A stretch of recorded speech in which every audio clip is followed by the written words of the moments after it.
শত শত বছর ধরে কোটি মানুষের হৃদয়ে বেঁচে আছেন বাংলার শেষ স্বাধীন নবাব সিরাজউদ্দৌলা। কিন্তু এই মহান বীরের পরবর্তী বংশধরদের জীবনের শেষ দিনগুলো কেটেছে চরম অবহেলা আর সুচিকিৎসার অভাবে। ক্ষমতার পালাবদল এবং রাজনৈতিক প্রভাবের কারণে এই ঐতিহাসিক পরিবারটি বছরের পর বছর আইনি পদক্ষেপ নিতেও সাহস পায়নি। তবে বর্তমান প্রধানমন্ত্রী তারেক রহমানের উপর গভীর আস্থা প্রকাশ করেছেন নবাবের এই উত্তরসূরি।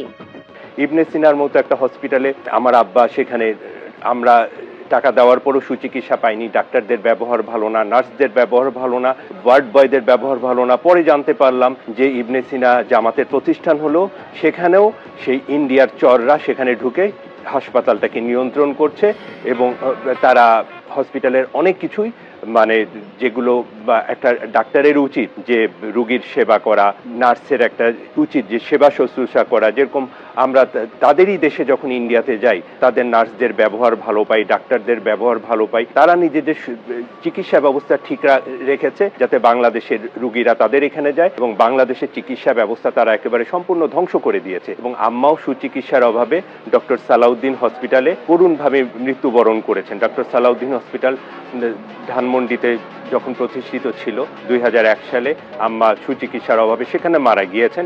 নবাব পরিবারের এই ট্রাজিক পরিণতি নিয়ে ক্ষোভ প্রকাশ করেছেন এদেশের বিশিষ্ট জনেরা। আসলে বিগত সরকার তো ফ্যাসিস্ট সরকার ছিল, এই দেশের প্রতি তাদের কোনো ভালোবাসা ছিল না, দয়া ছিল না দেশের মানুষের প্রতি। এটা আমরা দেখলামই শেষ সময় তারা কিভাবে আমাদের কয়েক হাজার সন্তানকে গুলি করে করে হত্যা করলো। এই দেশের প্রতি ভালোবাসা তো ছিলই না, বরং উল্টা ঘৃণা ছিল। সুতরাং আমাদের দেশের যে নবাব, আমাদের প্রিয় নবাব, তাদের বংশধরদের প্রতি বিগত সরকারের কোনো ভালোবাসা থাকবে না, এটাই স্বাভাবিক এবং সেটাই ঘটেছিল। জনাব মোস্তফা যখন অসুস্থ ছিলেন, ওনার সুচিকিৎসার প্রয়োজন ছিল, সেখানে সরকার কোনো উদ্যোগ নেয়নি। ভারতীয় ষড়যন্ত্র রয়েছে, তারপরে ব্রিটিশ ষড়যন্ত্র তো এখনও রয়েছে। তারা তো নবাবের বংশধর টিকে থাকুক এটা চায় না। ফলে হচ্ছে কি, আন্তর্জাতিক ষড়যন্ত্র চক্রান্ত এই পরিবারটাকে ঘিরে থাকবে, এটাই স্বাভাবিক। এর হাত থেকেও তাদেরকে রক্ষা করা প্রয়োজন। আমি এই আর্জিও সরকারের কাছে জানাবো। বাংলা, বিহার, উড়িষ্যা প্রতিটা ইঞ্চি জায়গার মালিক হলো নবাব সিরাজউদ্দৌলা। সেই সূত্রে তার উত্তরসূরিরা মালিক এটার। আজ তার অষ্টম পুরুষ, উনি যেভাবে মারা গেছেন, যেহেতু উনি নবাব, উনি কোনো অন্যায়ের কাছে আপোষ করেননি, কারোর সাহায্য প্রার্থনা করেননি। কিন্তু আমাদের কর্তব্য ছিল যে তাকে সর্বতভাবে সহযোগিতা করা। অথচ আমরা এখানে অত্যন্ত কৃপণতা দেখিয়েছি আমাদের দেশের যারা রাষ্ট্র পরিচালনায় আছে।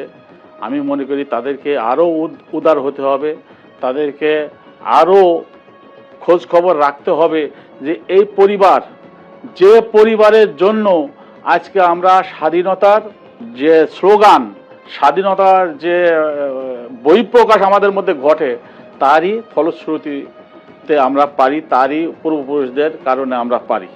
নবাব সিরাজউদ্দৌলার পরিবার আজ কোনো রাজপ্রাসাদে নয়, আছেন সাধারণ মানুষের কাতারে। কিন্তু চিকিৎসার মতো একটি মৌলিক অধিকারে তাদের যে অবহেলার শিকার হতে হয়েছে, তা যেন আর কোনো নাগরিকের জীবনে না ঘটে, সেটাই হোক আজকের বাংলাদেশের অঙ্গীকার। ফারহানা নীলা, সারাবাংলা.net, ঢাকা।